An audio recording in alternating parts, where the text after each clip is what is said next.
Hey everyone, my name is Tammy. Thanks for joining me. And I wanted to talk about three big oils, three commonly used oils, and actually throw in a couple other ones. And the reason for that is because, well, they're very popular and they are highly recommended by basically everybody who uses essential oils and or teaches about essential oils. And yet here I am coming out. I don't want to say I'm coming out against them. I'm just trying to increase our level of awareness and begin to mindfully choose oils that complement our system and don't go against what we're actually trying to prevent or alleviate, is how I want to say that. And so what I'm getting at is, if you're not familiar with me already, I'm considered an internationally certified master clinical aromatherapist. That's a very long title, but that's what it boils down to. I have been educated in the organic chemistry of essential oils, the biochemistry of essential oils, as well as the pharmacological use of plant constituents for drug development. So this is the crux of what you're getting here. And I have been working with essential oils for nearly 30 years. I highly respect the oils and have taken my use of them from practical symptom relief to comprehensive long-term results. Because before saying anything else, if you heard that one part, pharmacological use of plant constituents in drug development, that's a really important component to this. Okay, so one thing we do, it's really cool to understand that oils, and depending on where you've gotten your education, if you have around oils, whether it be through a book or a program online or somewhere, it's a lot of them are beginning to insert the chemistry of the oils and how and the terpenes and such, the monoterpenes, the sesquiterpenes, the diterpenes. All of those have various qualities and properties that influence our health and have different effects on the body.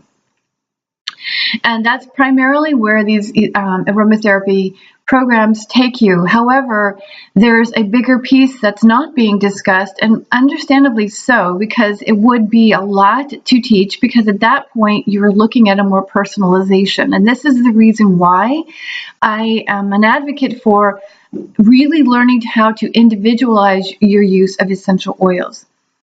And so what I'm getting at here is that plant constituents there's no arguing around it. Plant constituents are actually used in nearly 80% of drug development.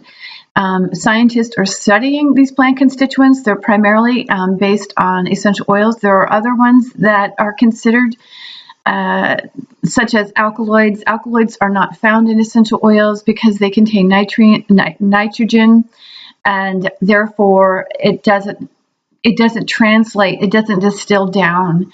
But that said, opium poppies, we're not unfamiliar with those, were initially identified as a highly analgesic plant, believe it or not, back in the 1600s.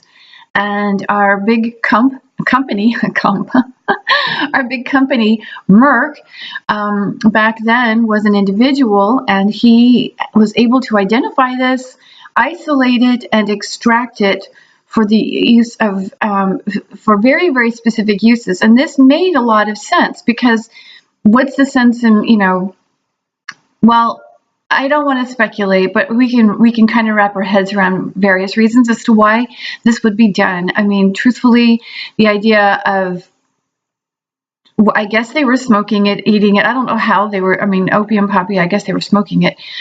But I guess to make it more appealing to others who didn't want to smoke it, this would make sense to just isolate the components. There's also the money factor or the trade factor, which was becoming increasingly popular, because this is how we were establishing ourselves as an organized culture.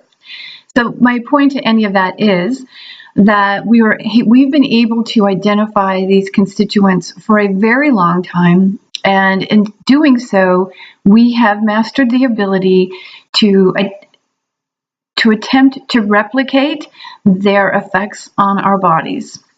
And this does include essential oils. There are constituents that have been specifically identified in the area of cancer. One that comes to mind immediately is limonene.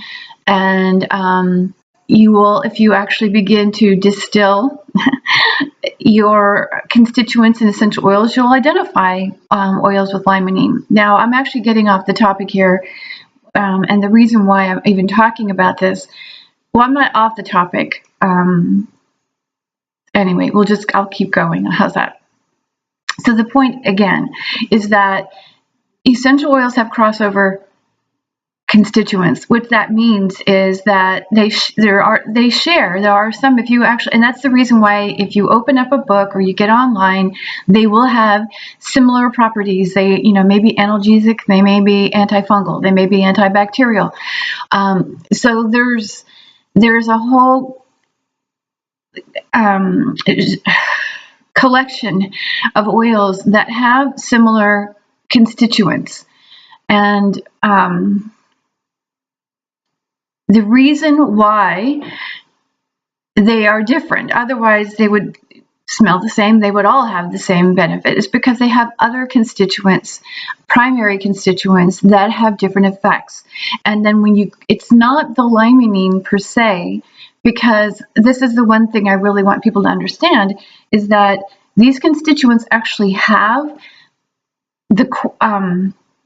what they do is there's a synergy. This is the vital force that science has made note of for centuries and has come out and acknowledged that they are unable to replicate the vital force, although they are trying. This is the reason why we have organic chemistry.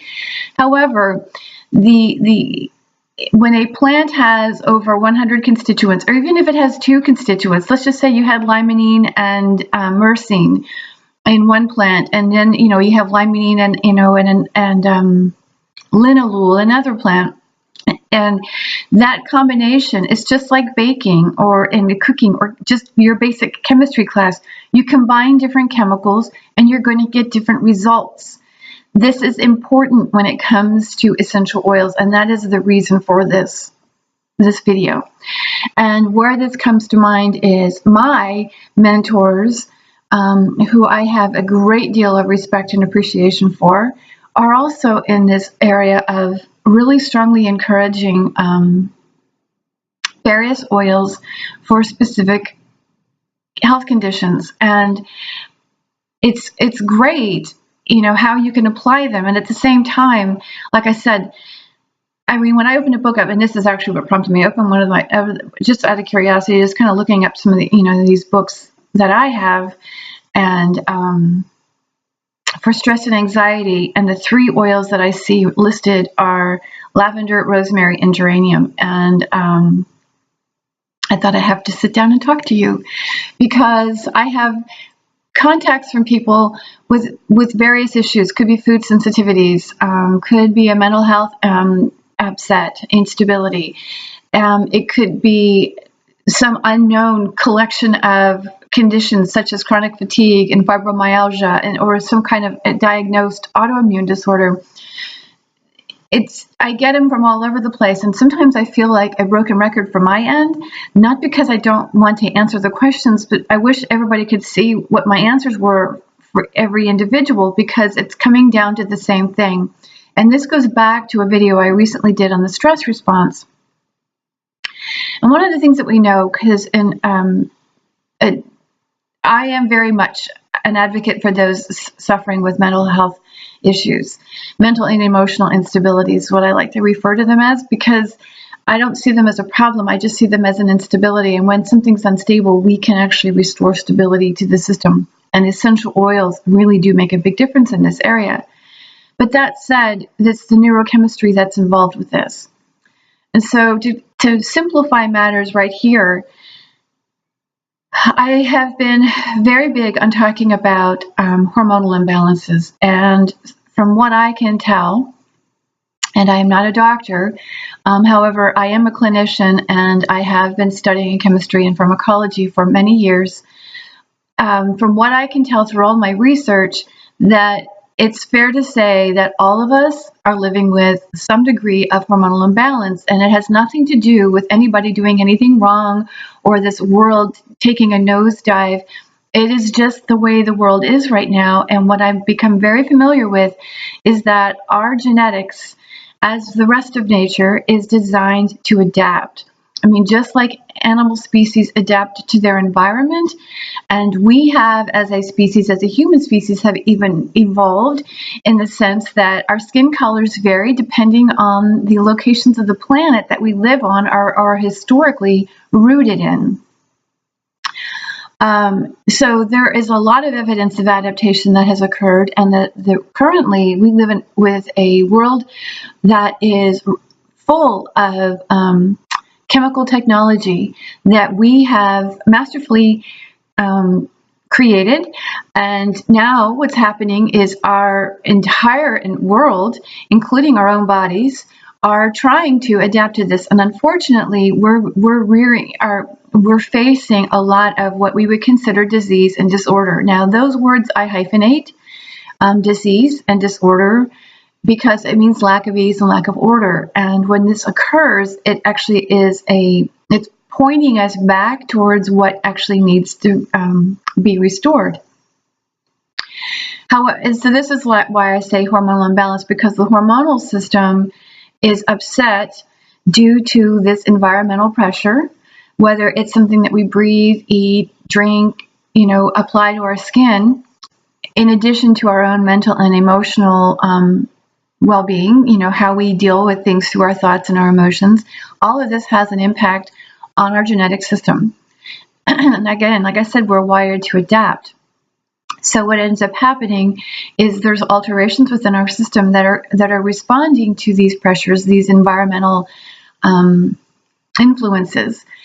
Ultimately, what happens is it disrupts the digestive system for survival, because the body cannot distinguish the difference between breathing I'm going to get to something here in just a second, but if you were to breathe in some kind of chemical that just got sprayed in the area, okay, and being chased by a rabid dog, or by somebody who's wanting to break into your car, or, you're getting my example here, in an emergency situation, the body cannot distinguish the level of emergency. In both cases, though, your life is being threatened. So what's happened is the body goes into survival mode in order to get you out of there. You might start coughing and wheezing, and you might, experience a racing heartbeat, or, there might be some evidence that you just walked through something, but you're not aware of it. And the point of this, again, like I said, is the digestive system becomes disrupted. Now, chronic disruption of digestive system means that we're no longer breaking the macronutrients down.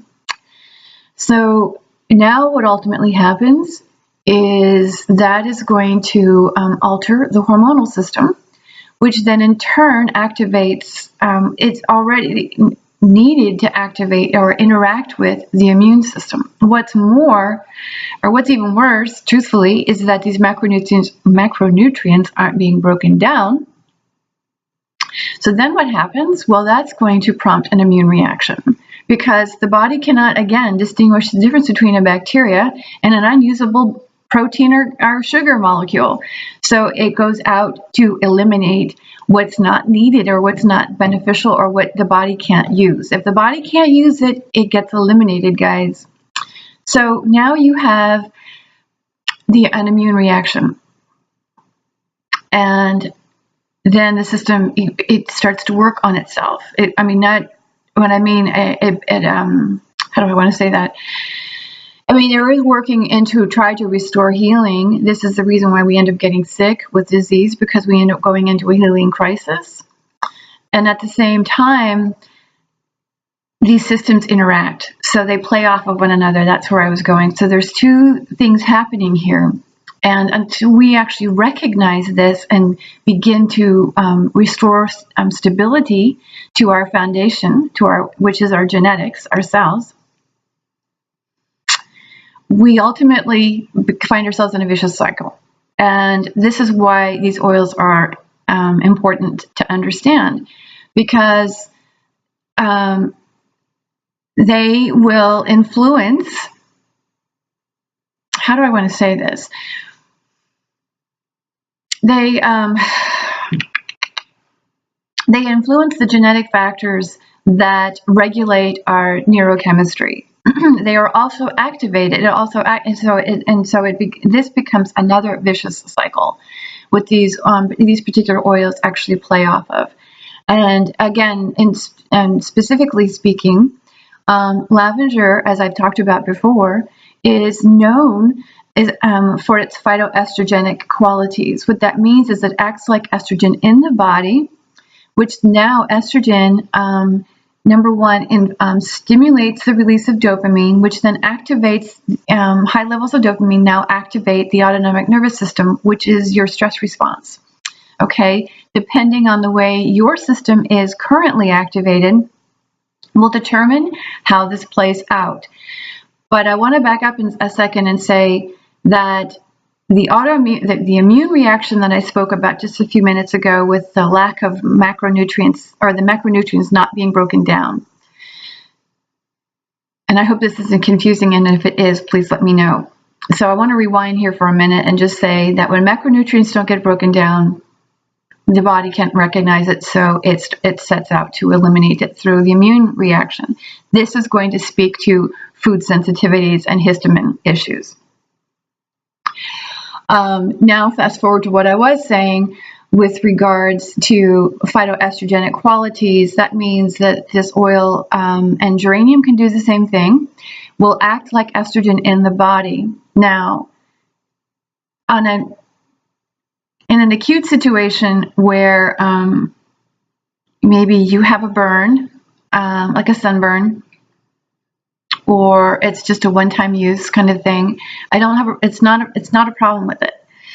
However, these particular oils, all of them, are frequently used in a lot of body care products, and so the fact that this is actually acting like estrogen in the system, and the challenge with it is it doesn't show up in a blood test, so it doesn't actually elevate estrogen, meaning it doesn't increase your estrogen levels, but it acts like estrogen in the body.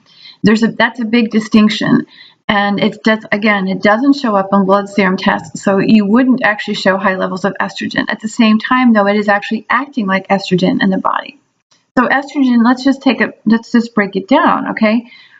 Estrogen, it has to be used in various forms.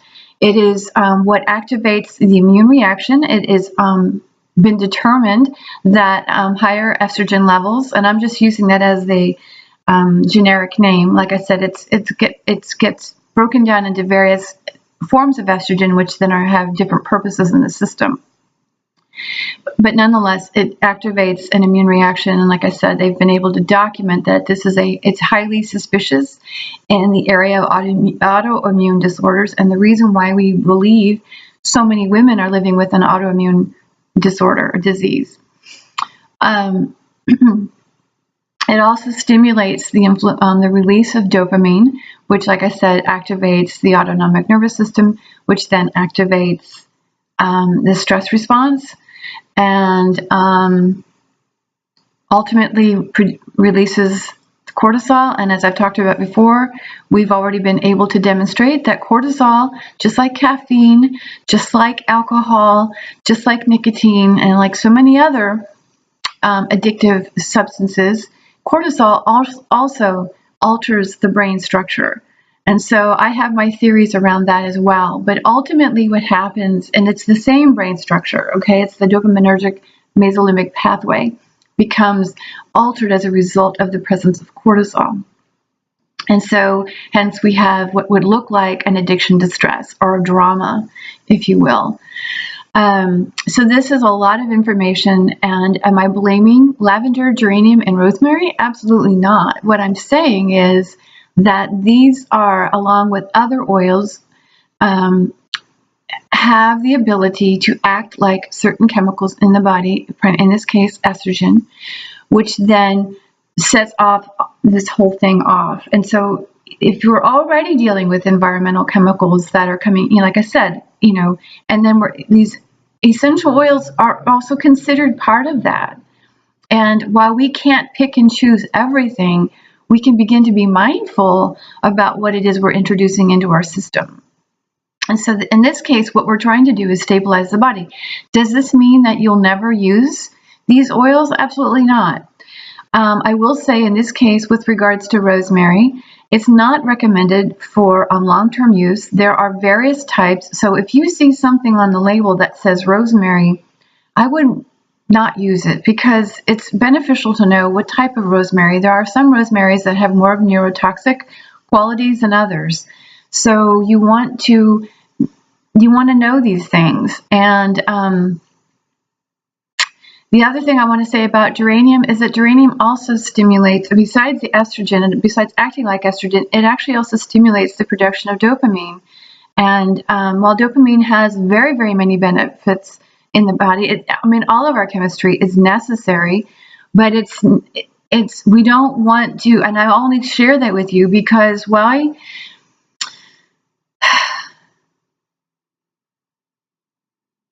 Because truthfully, allowing the body to find balance on its own without controlling the chemicals is really to our advantage. And with over 50% of the U.S. population alone living on some level of pharmaceutical, up to 65%, I believe now is what the number is, 50% on psychotropics, 65% of those people, 65% of the population on medications.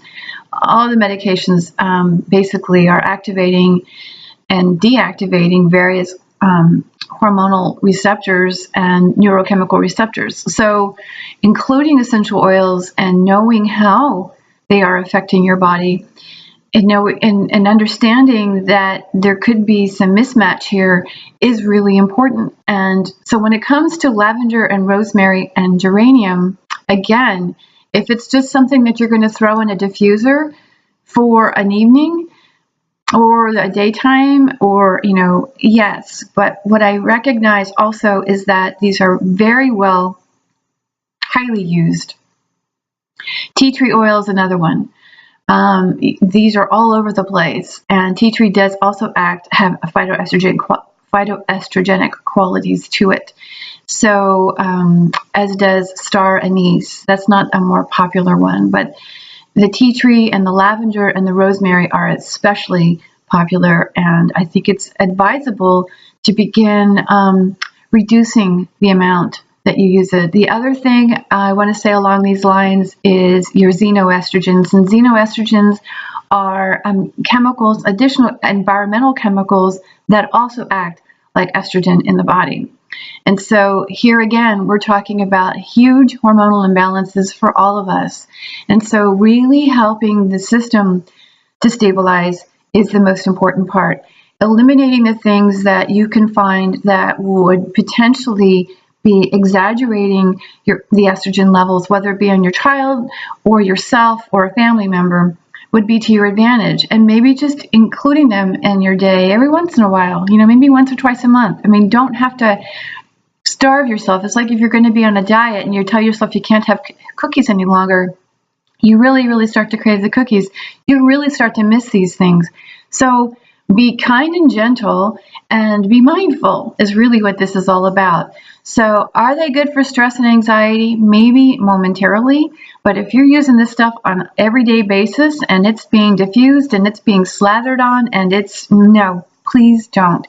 Please find single note oils. Begin to blend your own. I recently read something that Valerie Bertinelli had written about with regards to her recipes, and because she loves to cook. And one of the things that she said, that she makes all of her own salad dressings because she wants to know what's in them. That is what I want you to do with your oils. Stop buying all the blends and buy the individual notes. It may seem like a large investment up front, but at least you'll have more of a selection that you can begin to alter.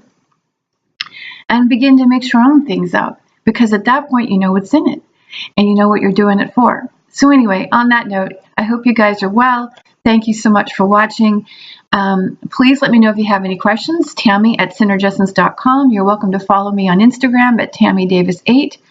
Also Tammy Davis 8 on Twitter. And feel free to visit my website, synergessence.com, and let me know if I can be of any assistance. All right, thanks. Bye now.